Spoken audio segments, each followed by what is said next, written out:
We Hello. are live it's our final day of our Choose to Challenge live chat for International Women's Week, and today one of my favourite humans, Harriet Minter. Literally, her bio goes on and on and on. But host of the Badass Women Show on Talk Radio, journalist, commentator, was regularly taking Piers Morgan down on Good Morning Britain. Are you a bit like heartbroken that you're not gonna do that again? I mean, I'm sure like next week he will pop up somewhere else. The opportunity is not gone forever. I don't know how I feel about it, because I do appreciate that he is never afraid to challenge. Like, you know, whatever view somebody has, Piers will happily just argue the opposite for the sake of arguing the opposite. And we do need that in a society. You do need that. But he did get quite weird about Meghan Markle, I'm going to be honest. I think he got a bit weird about it. And sometimes I think we all need to take a moment and go, maybe I have let the impartiality go a little bit here. I need to take a break. Yeah, just a little bit. No, I'm totally with you. I was in two mind, because I was saying to a friend yesterday, the thing with Piers, it's either I 100% agree with what he's saying, or I 100% want to punch him in the face. There's no middle ground. But you're not going to. That's the beauty of the free world, isn't it? You're never going to agree on everything. And actually, if you try it's too many things, I think, are trying to be too PC and kind of sit in the middle and not offend anyone. And when you start trying not to offend anyone, you get nowhere. Nothing happens. And also sometimes there can be something very energizing about somebody being quite grotesquely extreme on something. It can take people to a point where they go, actually, I'm just not going to sit here and be okay with this. This is not okay. And so it can sort of energize a counterattack, and it can actually get people to move with stuff that they otherwise might not do. So I think we need, I would hate to say that we never see the likes of Piers Morgan on TV ever again, because you do need that energy in the world, but you also need to know when actually to calm it down a bit. And we can all take a break. Yeah, exactly. And maybe let someone else speak for a minute. And also, sorry, we got cut off down the Piers route, which we always do when you chat. I hadn't finished your bio. An author in the last year of, there it is in the background, WFA, Working from Home, How to Build a Career You Love When You're Not in the Office, which obviously is huge in the last year. And it was huge before. I remember reading loads of stuff, the whole flexi working and trying to get more flex and working from home. So why did you, let me just get a dog off the table. Why did you choose to, what was to do the book? Like, where did it all come from? So actually, the idea came from my publisher. So she knew that she wanted to, it was at the start of the first lockdown, and she knew she wanted somebody to write something about this idea of working from home, but not from the perspective of, I'm choosing to work from home because it's a lifestyle choice and I want to keep my job, but I want to have time for other things.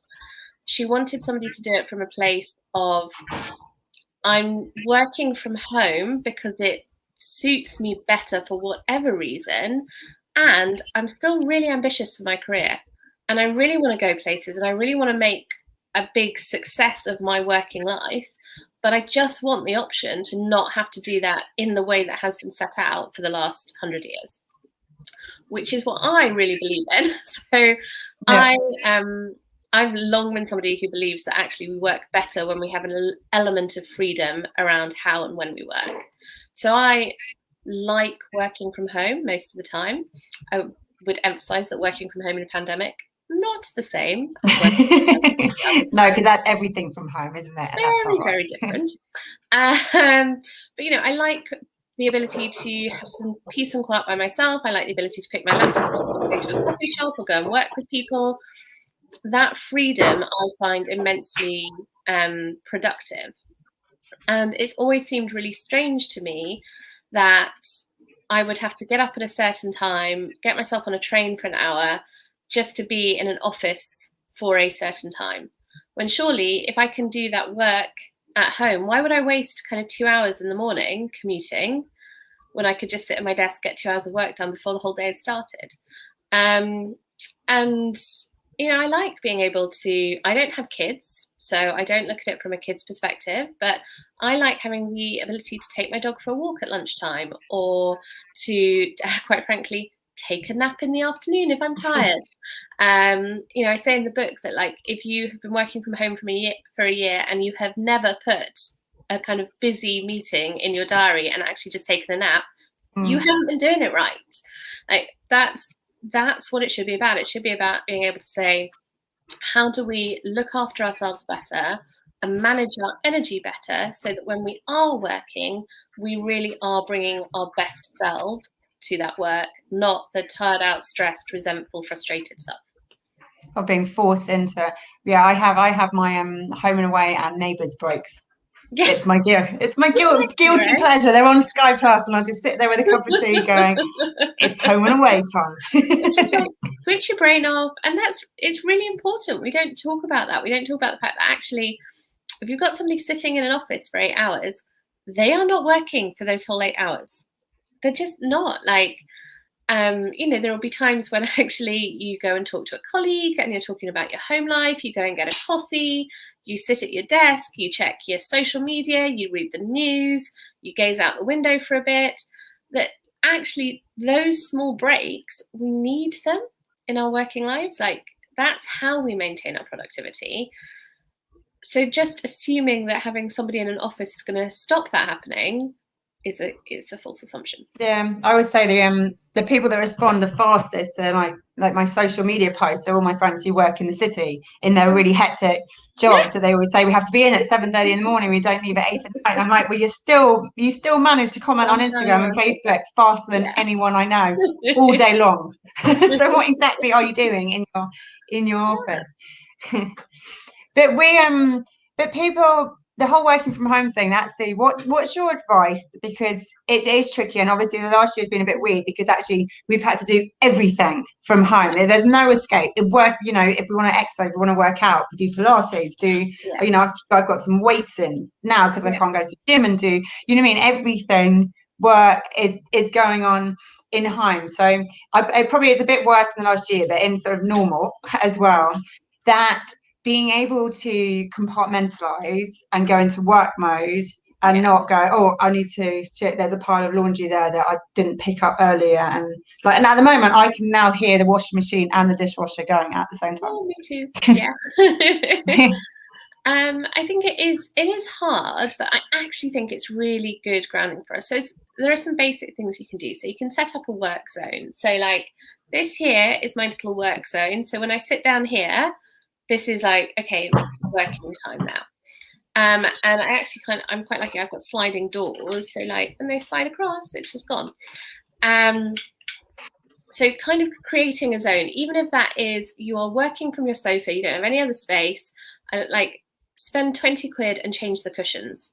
So you've got cushions that you throw on at the start of the workday, and you've got cushions that you throw on when it's home time. There's just something to visually say that the space has changed now. It's a different space. If you're working from the kitchen table, I'm like, now is the time to bring back the tablecloth. Like, at the end of the day, throw a tablecloth on it, put some flowers on it, make it a different space. So you know when you're in work and you know when you're at home. So that's the first thing. And the second thing is to actually use this time to really look at, when do you work best and how can you set some really clear boundaries around that? So for example, one of the things that I have really noticed is that actually, if I get up and sit at my desk at 8 a.m., 8 a.m. to probably 10 a.m. are going to be the most productive hours of my day, every single day. And so I've got light right in my eye. And so those 2 hours then become actually really sacred. So I'm like, okay, I'm going to try not to book meetings in for that time, because it takes away from my kind of work, like head down working time. I am not going to take the dog for a 2-hour walk first thing in the morning, because actually that's eating into that time. I'm not going to lounge around in bed. This is my working time. But equally, from say 12 till 2, I'm really productive of that time as my, like, take the dog for a nice long walk, have a really nice lunch, have some headspace, think about that as kind of the time when I am definitely not working. And again, at about 5 o'clock every night, I'm like, I'm done now. And I close my laptop. I actually try and hide my laptop sometimes. So I'll put it under my bed, somewhere where I can't see it. I'll change the kind of space around so it doesn't feel like a workspace. It feels like a home space. And I decide that's when I am stopping work. That has been really hard over the pandemic, obviously, because there is nothing else to do. So it's really easy to just keep working because it's not like you've got a dinner to get to or a class to go to or anything exciting happening in your evening apart from whatever box set you're halfway through. And I don't know about you, but I'm finding it increasingly difficult to actually finish a box set at the moment because I get so bored of them. So you have to be a little bit rigid about trying to set those boundaries and understanding why it's important. And the reason it is important is really simple. It's important because when we regularly work more than 40 hours a week, we crash our productivity. So even though we're working more than those 40 hours, we're not getting anything more done. So actually, if you just said, these are the 10 tasks I have to do, these are the 40 hours I have to do them in, and they have to be completed in this time, and I'm putting my head down and I'm doing them, you would get them done. And if you gave yourself 80 hours to do them, you would get them done and no more. We're physically just really not capable of it. When we regularly work that amount of time, we take our productivity down over a period of time, right? So the next week we'll come in and maybe we'll only work 40 hours that week, but we're not going to be particularly productive because we're still catching up from the week before, and so on and so on and so on. And then B, we basically cause ourselves huge amounts of stress and take a massive toll on our health. So if you are continually working more than 40 hours a week, this is always terrifying whenever I say this to everybody, because they're like, oh my God, no, that's me. If you're regularly working more than 40 hours a week, you are massively increasing your chances of heart disease, Alzheimer's, and early death. Massively. And if there was anything else in our lives that we knew that about, so if we know it about food, exercise, sleep, fresh air, money management, all of those things, we're like, yeah, I've got to be really on top of them because I know they really impact my health. And work, we're like, oh yeah, but that client really wants it now, so I'm just going to do it. And that's when we have to kind of take a step back and say, actually, the most important person in my working world is me, because I'm the only person that can do this. So I have to look after myself a bit. And with working from home, what we're really doing is we're saying, I'm choosing to fit my work into my life and make that work with it rather than trying to fit my life around my work. And that's the kind of, for me, the key thing about why when we choose to work from home, and I use work from home very loosely, like work from home, it could mean that actually you work from co-working space, from an office, from the coffee shop, from your car, whatever.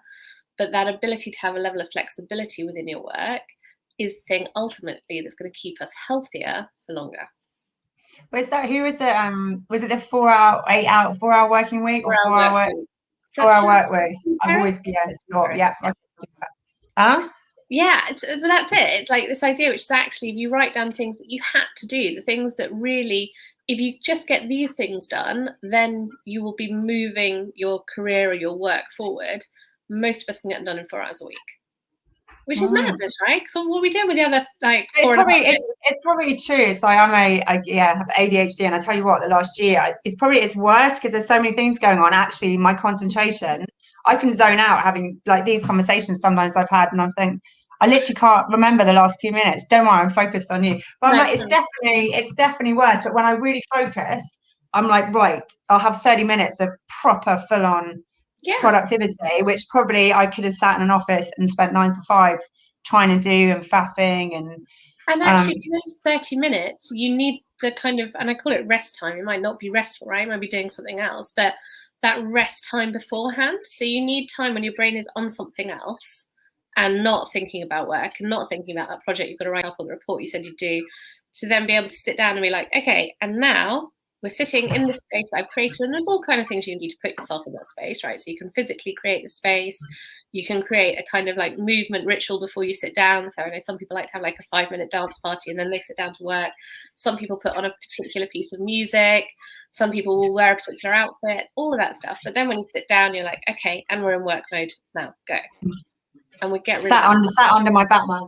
Well, no, it's in the kids bit. This is like Batman looking over Gotham City, which I find quite a calming kind of. Exactly. And you began, so this is the big is sort of been the big thing in last year, and it's absolutely perfect timing out. But before that, and in everything you do, you do go into the theme that, you know, choosing to challenge, which I think is an amazing theme for everything going on with women at the moment. That actually that challenge and that the anger, you need that. Like we're talking about peers, is actually when you get really angry about something, that's when shit happens. And you've always been everything you do, and the commentating and coach, and what have you always been like that? Have you? What is it? What's fired up the belly around it? Yeah. I don't know that I have. I think basically, if I was to kind of try and psychoanalyze myself and work it out, when I was very, very young, I had chronic asthma. So from the age of about 14 months to about 7 years old, chronic asthma, which meant I was in and out of hospital probably more than I was at home. And when you are looking after a kind of physical impairment, whatever that is, and you are in and out of medical care a lot, you kind of, I think, and this is my opinion, so apologies if anyone disagrees, but I think you end up going one of two ways. So you end up becoming somebody who is just like, okay, whatever you say, I will do that, because you don't have choices, right? People are just telling you what to do the whole time. Particularly as a child, people are telling you, this is your body, this is how you have to manage it, you must do this. If you don't, it will be these terrible consequences, etc., etc. So you either become very passive, or you become somebody who becomes very vocal, because if you're not vocal for yourself, you know that things are going to happen that you are not okay with. And so when I was really young, I had to become very vocal, because I had to say, you know, I am not going to do that because that is not going to be good for me. Or I am going to do this because this is what I really need right now, on the most basic level at that point, to survive. So, you know, I would know at 7, I knew more about my medical care than most of the doctors I was seeing, because I've been living it for 7 years. And you turn up to a new doctor, and of course they don't know everything that's going on with you. We can't expect them to. They're literally just reading the notes, but they can read the notes, and then I can say, no, this is what I need, and this is how it works. And I think that sort of training early on then made me somebody who is, I wouldn't say not afraid, because sometimes I'm afraid about saying what I think. I think that's human. But made it somebody for whom it's quite hard to not say what I think, which I'm sure must be a complete pain in the ass for anyone I've ever worked with. And definitely, like, in my working life, definitely got me into a lot of trouble, because if somebody said something and it was really obviously a bad idea, but quite often we see this in a lot of businesses, right? The person that said the bad idea is quite powerful, whether that's because they're high up in the hierarchy or because they've got a lot of social power. Everyone would be like, oh yeah, great idea, great idea.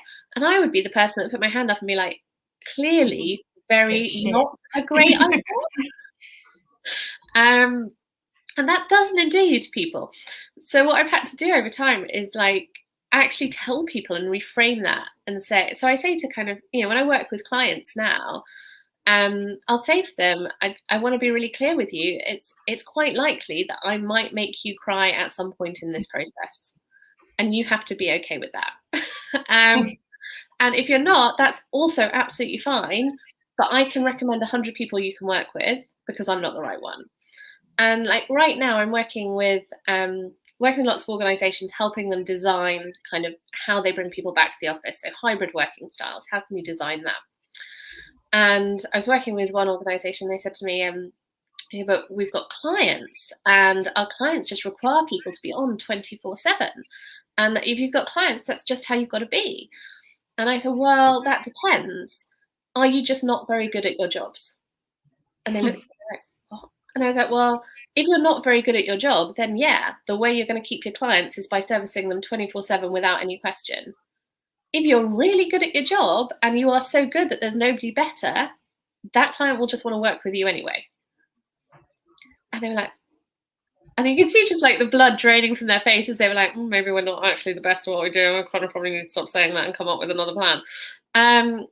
But that's like, that's having that ability to say to somebody, this is what you're saying, and I'm just feeding it back to you, and I'm being really clear. It can be a total curse, but it can also be the thing which actually makes you unique and allows you to stand out and encourages people to work with you. And that's how I try to see it.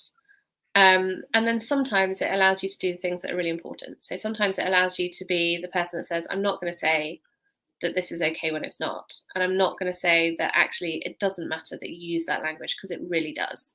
And I'm not going to be the person that is quiet when somebody does something that is hurtful for somebody else. And that comes with its then, like, with its own pressures, because, you know, I'm sure you're feeling this right now, right? Like, I am tired right now. Yeah, I so tired, I think. I'm tired. And that's because a lot of the time you have to be there saying, no, not good enough, no, not okay, no, not an acceptable answer to something that really, and you know, what we're talking about really here is kind of women's rights, women's safety, and some of the kind of like astonishing language that's been used to talk about women in the last week. But choosing to challenge that all the time is, I believe, the thing that long term will make it to the point where somebody doesn't need to challenge it, because it just won't be there. Yeah, I know. I was just talking to someone before this, and about this week Sarah Everard and the language, and I've put a few things out, and I said it's fascinating because I put it up, and I put up I think on Twitter last night, and I think on Facebook today, that I'm talking about the language used. I'm saying the language has the victim blaming. It's not on us to change our behavior to stop us being treated like that. And that's what gets me angry. But the instant attack, and I always know what's going to happen, because I'll put different things up and I know who's going to attack. I know which ones are going to get the women in my face, normally the KK sex ones. And then I know that we put something like that and you get the men, you know, a sexist and attacking men and rapists are always going to rape. I'm like, that's the problem. You're not listening. If you listened, you'd hear me going, I'm not attacking men. I'm talking about language and changing the language. So no, I get it. It's really exhausting. Interesting thing I saw actually earlier today, which was from Jordan Katz, who is like a writer philosopher, a really interesting guy.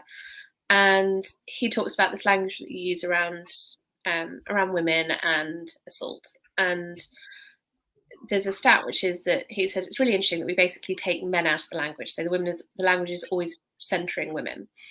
And so there's a stat which is that 97% of women have experienced sexual harassment, which, you know, we all have on some level, big or small. Yeah, I don't know a woman who hasn't. Yeah. So I don't know that 3% at all.